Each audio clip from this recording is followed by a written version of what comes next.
Welcome to apa? Budret dan sakit kepala budret datang kapan saja. Budret ada obatnya, obatnya nonton kita semua. Nonton kita semua dijamin budret. Beda.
Halo teman-teman para penggiat K3, ketemu lagi dengan Kak Cideni. Nah, di 3 video sebelumnya kita sudah membahas mengenai 3 prinsip dari SMK 3. Nah, prinsip apa aja yang sudah kita bahas? Yang pertama adalah penetapan kebijakan K3. Yang kedua, perencanaan K3. Dan yang ketiga adalah pelaksanaan rencana K3. Video ini dipersembahkan oleh Mediatama Academy. Training K3, langsung kerja. Nah, prinsip yang keempat ya dalam SMK 3 PP 50 tahun 2012 adalah pemantauan dan evaluasi kinerja K3. Pemantauan dan evaluasi kinerja K3 itu kebagi menjadi 2 nih teman-teman semua. Yang pertama adalah pemeriksaan, pengujian, dan pengukuran. Nah, yang kedua adalah audit internal SMK 3. Pemeriksaan, pengujian, dan pengukuran. Nah, ini sebenarnya kalau teman-teman garis bawahi, sebenarnya pemeriksaan dan pengujian pengukuran ini adalah kata kunci loh teman-teman semua. Contoh, pemeriksaan ya.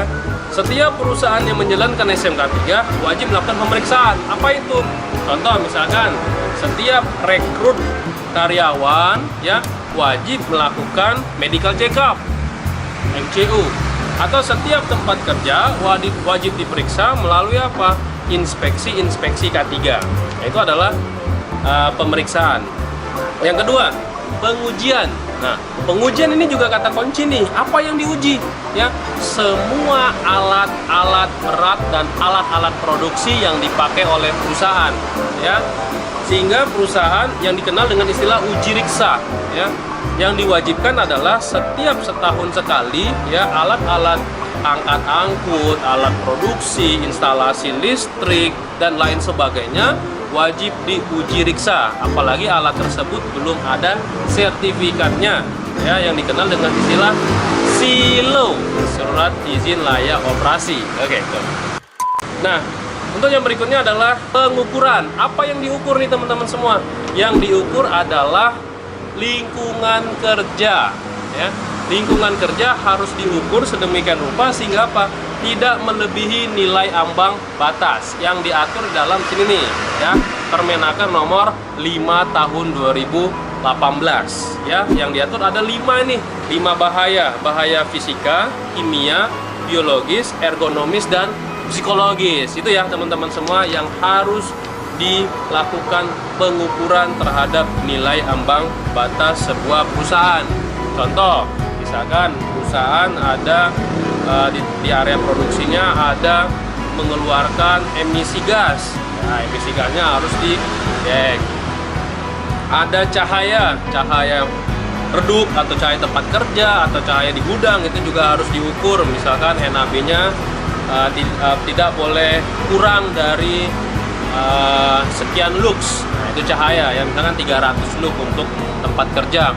Atau daerah kebisingan ya, ke daerah kebisingan juga diperiksa. Misalkan contoh ya, tidak boleh melebihi 85 desibel.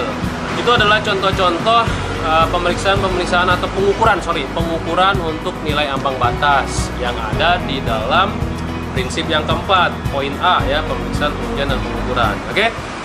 Nah, untuk poin prinsip yang keempat ini juga dibahas. Yang kedua yaitu adalah perusahaan wajib melaksanakan audit internal, ya, audit internal.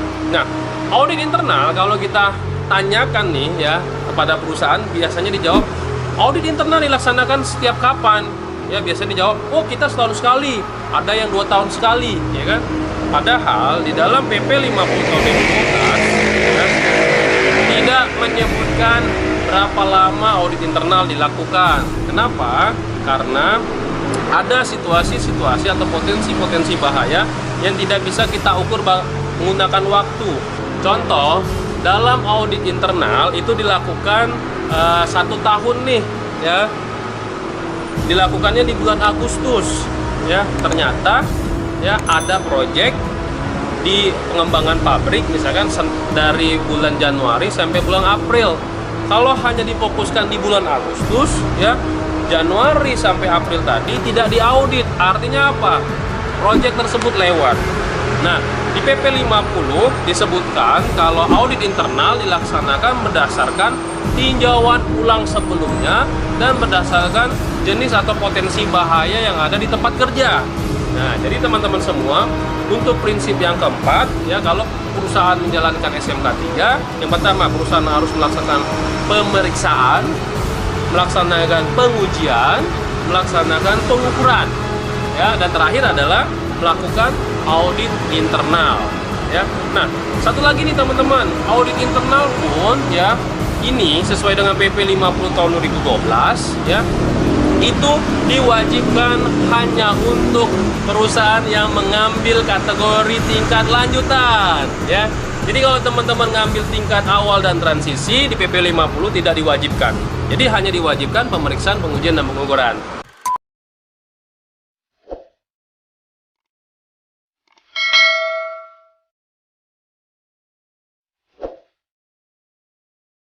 Oke.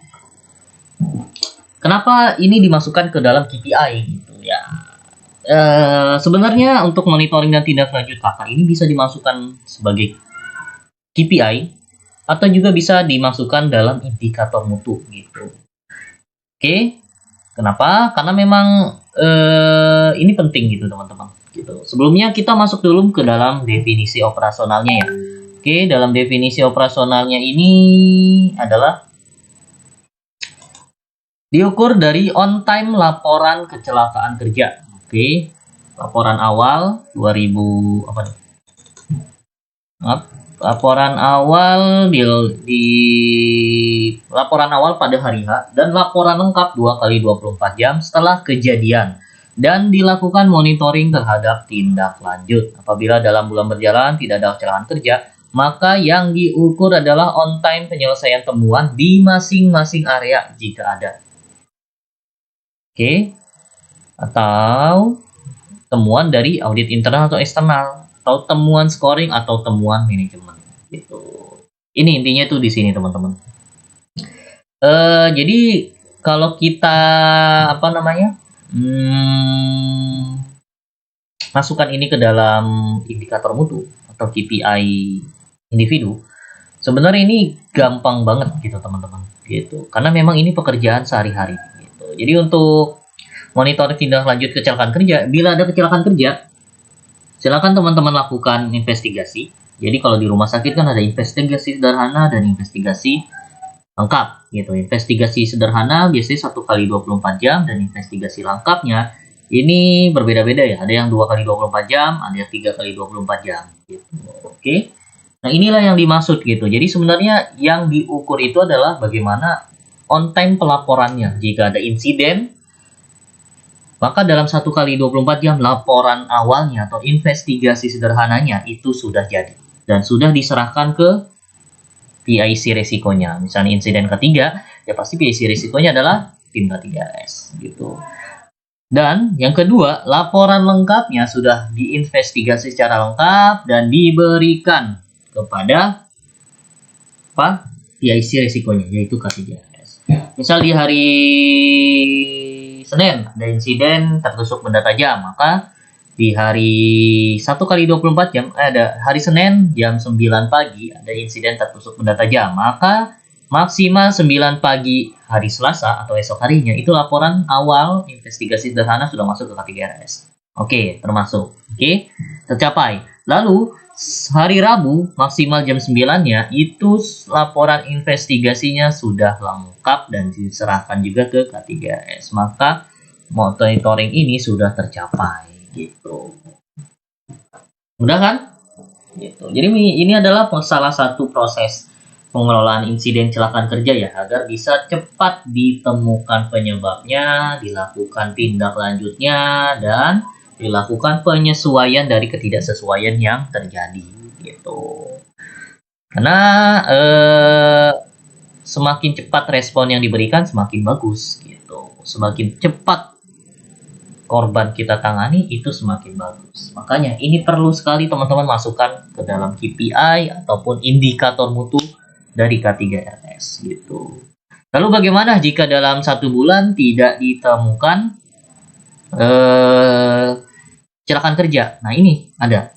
Jika dalam 1 bulan tidak ditemukan kecelakaan kerja, maka bisa penyelesaian temuan lain gitu. Penyelesaian temuan lain baik itu dari hasil audit internal atau eksternal, atau temuan scoring ini inspeksi ya, atau temuan dari manajemen. Misal dari manajemen komplain, itu liftnya kok bunyi-bunyi yang enggak, ada bunyi-bunyi yang tidak normal ya di sana. Nah itu salah satu temuan dari manajemen gitu. Silahkan dilakukan tindak lanjutnya seperti apa, dibuat laporan, investigasi, lakukan gitu. Itu seperti itulah temuan manajemennya gitu. Oke, atau teman-teman juga bisa membuat satu inovasi gitu. Inovasi ini cukup banyak di perusahaan-perusahaan non rumah sakit ya.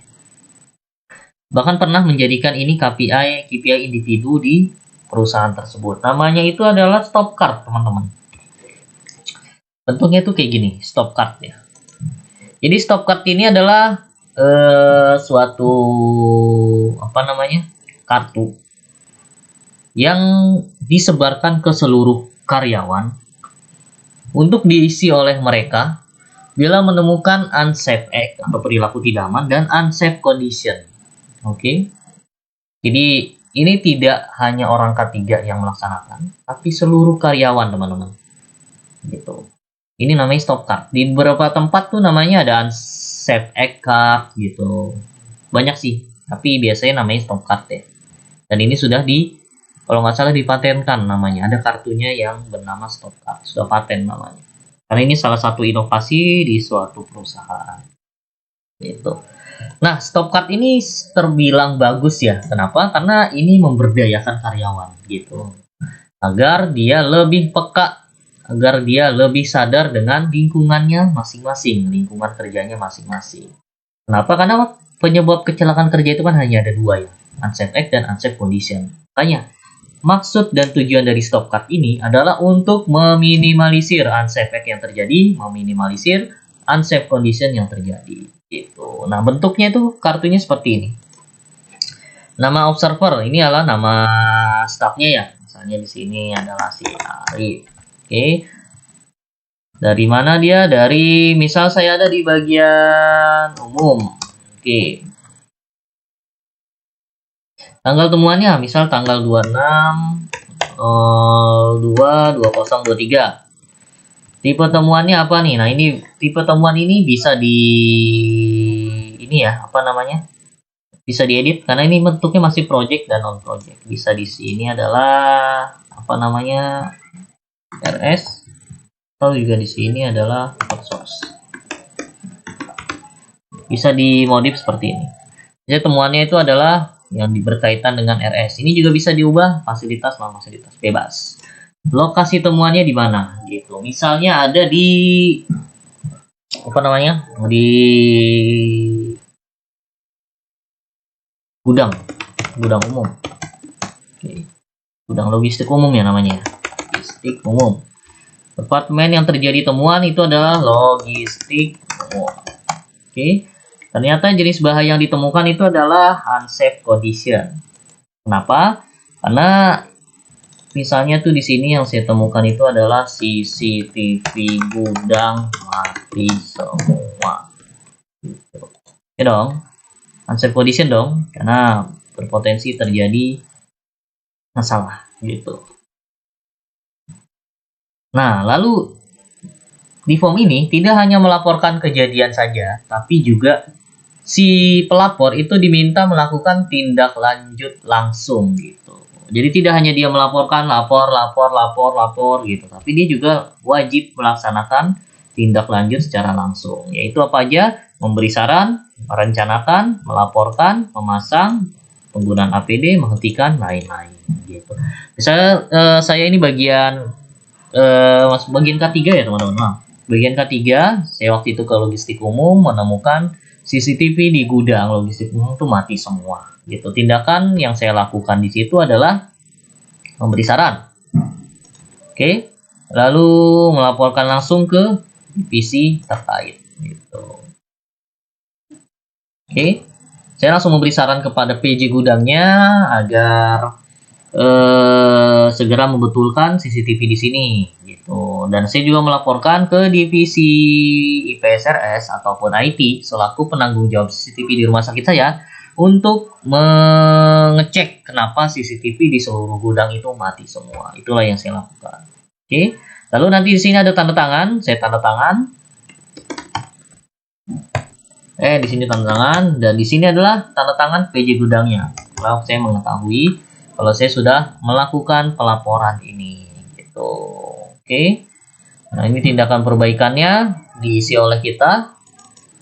Tindakan perbaikannya apa? Melakukan pengecekan CCTV.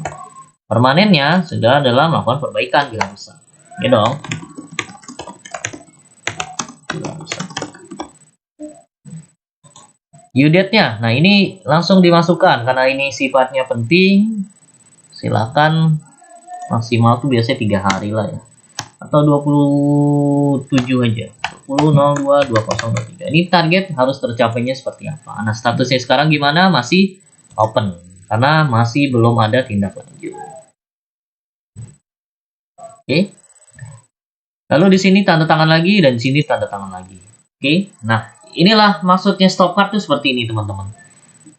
Jadi temuan yang bisa kita temukan lalu kita laporkan ke unit terkait agar unit terkait itu melakukan tindak lanjut gitu. Nanti dari tindak lanjutnya itu silakan teman-teman koordinasi lagi di tanggal 27. Apakah sudah close atau belum? Jika sudah close silakan klik yang close gitu. Jika ternyata sampai tanggal 27 itu masih open ya tetap di open gitu. Jika ternyata CCTV yang rusak ini memang tidak benar-benar bisa dibenarkan ya gitu, reject gitu aja gitu. Oke, dan ini sebenarnya bukan observer tapi di sini adalah K3RS-nya teman-teman, penanggung jawab resikonya. Oke, APJ resiko.